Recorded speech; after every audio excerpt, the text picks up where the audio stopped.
வணக்கம். சோனியாவின் குரல்லேருந்து நான் சோனியா. மகாபாரதம். மகாபாரதத்த பத்தி நான் நெறைய வீடியோஸ் போட்டிருக்கோம். பட் இருந்தாலும் அத ஒரு வாட்டி படிக்கும்போது ஒரு புது விஷயம் அ கிடைக்குது, தோணுது, ஃபீல் ஆகுது. ஸோ இந்த வாட்டி படிக்கும்போது எனக்கு ஒரு விஷயம் தோணுச்சு. அது இப்ப இருக்கிற தலைமுறையினருக்கு அ உபயோகமா இருக்கும். ஒரு இன்ஃபோவா இருக்கும்னு தோணுச்சு. இப்ப படிக்கும்போது என்ன தோணுச்சோ, அது ஜென்ஸி பாய்ஸ், கேர்ல்ஸ்க்கு அதாவது நியூ ஜெனரேஷன் இருக்கவங்களுக்கு ஏதோ ஒரு விதத்துல ஒரு ஹெல்ப்பா இருக்கும்னு தோணிட்டு அத பத்தி சொல்லப் போறேன். ஃபர்ஸ்ட் பாயிண்ட் நான் சொல்ல போறது தர்மம். தர்மம்னா யுதிஷ்டர் அவர்தான். அவரோட லைஃப், அவரோட ஸ்டோரி ஃபுல்லா தான் தர்மத்துக்கு ஈக்குவல். அதுக்கு ஒரு சின்ன எக்ஸாம்பிள் ஸ்டோரி சொல்றேன். பஞ்சபாண்டவர் வந்து சூதாட்டத்துல தோத்த உடனே அவங்கள வனவாசம் அனுப்புறாங்க. அந்த வனவாசம் பீரியட்ல ஒரு டைம் வந்து இவங்க 5 பிரதர்ஸும் நடந்து வராங்க. யுதிஷ்டர் லாஸ்ட்டா வராரு. இந்த 4 பிரதர்ஸும் ரொம்ப டயர்டா தாகமா ஒரு நீர்நிலைய பார்த்து அதில தண்ணி குடிக்க போறாங்க. அப்ப அங்க இருந்து ஒருத்தர் வந்து வார்ன் பண்றாங்க. "ஏங்க இத குடிக்காதீங்க. அது விஷம். அத குடிச்சா உயிருக்கு ஆபத்துன்னு" சொல்றாங்க. பட் இவங்க இருக்கிற டயர்டுக்கும் இதுக்கும் அதெல்லாம் கவனிக்காம இவங்க 4 பிரதர்ஸும் போய் அந்த தண்ணிய குடிச்சிடுறாங்க. குடிச்ச உடனே மயக்கம் போட்டு அவங்க உடனே இறந்து விழுந்துடுறாங்க. இறந்து இருக்கிற தம்பிங்களோட சடலங்கள பார்த்து அவரு ஐயோன்னு ரொம்ப அழுவுறாரு. அப்ப அங்க இருக்கிறவர் சொல்றாரு, "இல்லங்க, நான் உங்க பிரதர்ஸ வந்து வார்ன் பண்ணேன். அவங்க கேட்கல. இந்த மாரி ஆயிடுச்சு. பட் அவங்கள காப்பாத்துறதுக்கு ஒரு வழி இருக்கு. நான் ஒரு கேள்வி கேட்கிறேன். அதுக்கு நீங்க கரெக்ட்டான பதில் சொல்லிட்டீங்கன்னா, உங்க தம்பிங்கள்ல ஒரு ஆள நான் உயிர் பிழைக்க வைக்கிறேன்" அப்படின்னு சொல்றாரு. உடனே இவரு, சரிங்க கேளுங்க" அப்படின்னு சொல்றாரு. அவர் உடனே கேள்வி கேட்கிறாரு, "இந்த உலகத்திலே ஆச்சரியமான விஷயம் எதுன்னு?" அ உடனே தர்மர் கொஞ்சம் கூட யோசிக்காம சொல்றது என்னன்னா, தினம் ஒரு பிணத்த வந்து சுடுகாட்ல இருக்கிறத பார்த்தாலும், அ இது நமக்கு நேராதுன்னு மத்த ஜனங்க வந்து தன்னம்பிக்கையோடும், தைரியமாவும் வாழ்றாங்க. அதுதான் இந்த உலகத்திலே ரொம்ப ஆச்சரியமான விஷயம்னு சொல்றாரு. உடனே அவரு, சரியான பதில். Okay, correct. நீங்க இப்ப சொல்லுங்க, இதுல எந்த தம்பிய காப்பாத்தணும் சொல்லுங்க" அப்படின்னு சொல்றாரு. உடனே தர்மர் வந்து, "எனக்கு அதுல நகுலன காப்பாத்துங்க" அப்படின்னு சொல்றாரு. உடனே இவரு ஆச்சரியப்படுறாரு. "ஏங்க உங்களோட ஃபேவரைட் பிரதர் வந்து பீமர். அவர காப்பாத்த சொல்லியிருக்கலாம். இல்ல ரொம்ப ஆற்றல் மிக்க உங்களுக்கு நாளைக்கு போருனாலும், எதுனாலும் உங்களுக்கு ரொம்ப தேவையான, ரொம்ப முக்கியமான ஒரு பிரதர் வந்து அர்ஜுனன். அவர காப்பாத்த சொல்லியிருக்கலாம். அத விட்டுட்டு நீங்க எதுக்கு நகுலன காப்பாத்த சொல்றீங்க?" அப்படின்னு கேட்பாரு. உடனே தர்மர் சொல்லுவாரு, "இல்ல எங்க அம்மா குந்தி தேவிக்கு நான் உயிரோட இருக்கேன். அ அவங்க அம்மா என் சித்தியாவுக்கு வந்து மாத்ரி, அவங்களுக்கு வந்து 2 பசங்க. அதுல யாராவது ஒருத்தராவது உயிரோட இருக்கிறது தானே தர்மம். அப்படி தர்மப்படி பார்த்தீங்கன்னா, எங்க அம்மாக்கு நானும், அவங்க அம்மாக்கு நகுலனும் இருந்தா, அதுதான் தர்மம்னு எனக்கு தோணுச்சு. அதனால தான் நான் நகுலன உயிர் பிழைக்க சொல்றேன்" அப்படின்னு சொன்னாங்க.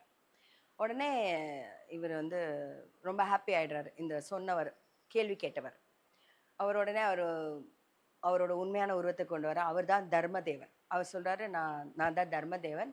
உங்ககிட்ட இருக்கிற தர்மத்த டெஸ்ட் பண்றதுக்காக தான் நான் வந்து உங்கள கேள்வி கேட்டேன். அப்படின்னு சொல்லிட்டு எல்லா 4 பேரையும் உயிர் பிழைக்க வச்சு, "இந்தா உன்னோட தர்மத்துக்கு பரிசா உன் 4 பிரதர்ஸையும் உயிரோட குடுக்குறேன்" அப்படின்னு சொல்லி குடுக்குறாங்க. அவர் தர்மரோட பரிசா அவரோட பிரதர்ஸ் கிடைச்சாங்க அவருக்கு. ஸோ என் நிலையிலும் தர்மத்த விட்டுறக்கூடாது. தர்மத்த ஒரு மெயின் கிரைட்டீரியா வச்சு, இந்த ஜெனரேஷனும் அந்த மாரி ஃபாலோ பண்ணுங்கிறது என்னோட கருத்து. ஸோ என்னோட ஃபர்ஸ்ட் பாயிண்ட் தர்மம். செகண்ட் பாயிண்ட் வந்து கர்ம யோகம். அதாவது எஃபர்ட்ஸ். நம்ம ஒரு வேலைய செய்யும்போது, அதோட நம்ம அதோட ரிசல்ட் என்னன்னு யோசிச்சு பண்ணக்கூடாது. நம்மளோட ஃபுல் எஃபோர்ட்ட அதில போடணும். ஆத்மார்த்தமா போடணும். அதோட ரிசல்ட் என்னவா இருக்குன்றத ஃபோக்கஸ் பண்ணாம இருந்தோம்னா, சக்சஸ் தானா வரும்.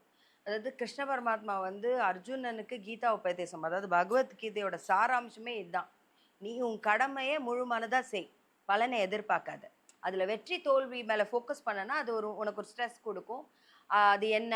அது இப்ப எல்லாத்துக்குமே அது அப்ளிகபிள் தான். லைக் ஒரு படிப்புக்கு, இல்ல ஒரு தொழில் பண்ணும்போது, ஒரு வேலை செய்யும்போது, எதனாலும் நீ வந்து உன்னோட ஃபுல் எஃபர்ட்ட ஆத்மார்த்தமா, உன்னோட ஃபுல் ஃபோக்கஸ அது அது நல்ல விதமா நீ பண்ணன்னா, ஆட்டோமேட்டிக்கா சக்சஸும் அதுல இருக்கிற என்ன அ கெயின் இருக்கோ, அது உனக்கு தானா வந்து சேர்ந்துரும்.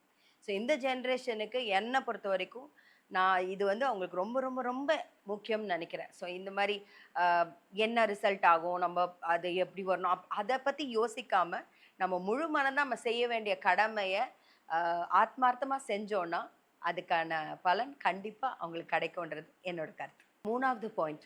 Bad friendship. அதுக்கு வந்து கர்ணனோட ஸ்டோரி வந்து ஒரு பெரிய எக்ஸாம்பிள். நீங்க எவ்வளோ பெரிய திறமைசாலியா, ஆற்றல் மிக்க ஆளா, இல்ல ரொம்ப நல்லவனா இருந்தாலும், நீங்க எந்த மாரி ஃப்ரெண்ட்ஸ் வச்சிருக்கீங்கன்றது தான், நீங்க உங்க கோல்ஸ அச்சீவ் பண்ணுவீங்களா, இல்லையான்றத டிசைட் பண்ணுவாங்க. நீங்க எப்படிப்பட்ட ஒரு டேலண்டடான பெர்சனா இருந்தாலும், பேட் ஃப்ரெண்ட்ஷிப்பு, ஃப்ரெண்ட்ஸ் இருந்தாங்கன்னா, நீங்க உங்க கோல அச்சீவ் பண்ண முடியாது. ஸோ அதுக்கு அந்த காலத்துல கர்ணன், துரியோதனன் ஒரு பெரிய எக்ஸாம்பிள். இந்த காலத்துல அது மாரி நெறைய. ஸோ எப்பவுமே choose your friends to achieve your goals அப்படின்றது என்னோட கருத்து. 4th point, blind love. Blind லவ்ன்றது இந்த ஜென்ரேஷனோட பேரண்ட்ஸ்க்கு சொல்லணும்னு நினைக்கிறேன்.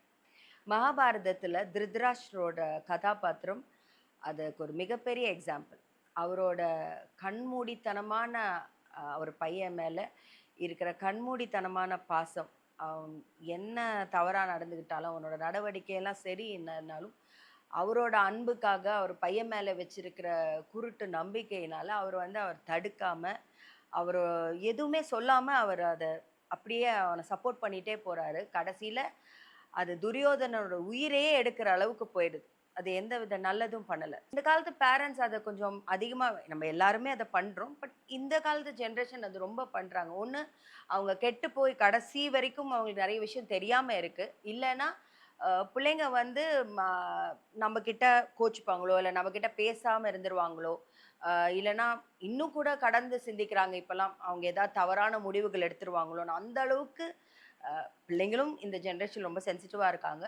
அப்பா அம்மாவும் அதை பயந்துட்டு ஸ்ட்ரிக்டாக இருக்க வேண்டிய இடங்கள்ல ஸ்ட்ரிக்டாக இல்லாமல் ரொம்ப லீனியண்ட்டாக அவங்களுக்கு எல்லா விதத்துலேயுமே வந்து ஒரு ஓவர் ஃப்ரீடமும் ஓவர் ஸ்பேஸும் கொடுக்கறதா நான் நினைக்கிறேன்.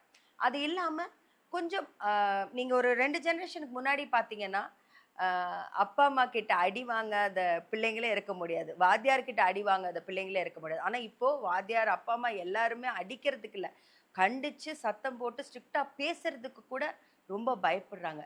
அத தவிர்த்து அன்பு, பாசம் எல்லாமே இருந்தாலும் கொஞ்சம் சாஃப்ட் வேலையோ இல்லாட்டி கொஞ்சம் ஸ்ட்ரிக்ட், கொஞ்சம் ஆ ரூல்ஸ் எல்லாம் இருக்கிறது இந்த ஜெனரேஷன் அத ரொம்ப நல்ல விதமா கொண்டு போகும். கொஞ்சம் ஒழுக்கங்கள கத்துக் குடுத்து அத ஒரு ஸ்ட்ரிக்ட்டா வச்சுக்கிட்டா நல்லாருக்கும். அந்த பிளைண்ட் லவ் தேவையில்லைன்றது இந்த காலத்து பேரண்ட்ஸ்க்கு நான் சொல்ற என்னோட கருத்து. 5வது பாயிண்ட், கமிட்மெண்ட். மகாபாரதத்துல கமிட்மெண்ட்னு பார்த்தீங்கன்னா, பீஷ்மரா இருக்கட்டும், கர்ணரா இருக்கட்டும், ஒரு தப்பான கமிட்மெண்ட்ட அந்த ஸ்பர் ஆஃப் த மொமெண்ட்ல குடுத்து, அதனாலேயே அழிஞ்சு போயிட்டாங்க. இப்ப இந்த ஜெனரேஷனுக்கு நம்ம பார்க்க போனா, அந்த கமிட்மெண்ட்ட நம்ம 2 விதமா பார்க்கலாம். ஒண்ணு, அவங்க கமிட்மெண்ட்டே குடுக்கறதில்ல. கமிட்மெண்ட்குள்ளேயே போறதில்ல. அந்த கமிட்மெண்ட்ட காப்பாத்தணுன்ற ஒரு பக்குவமே இந்த ஜெனரேஷன் கிட்ட ரொம்ப குறைவு. அதுவும் தவறு தான்.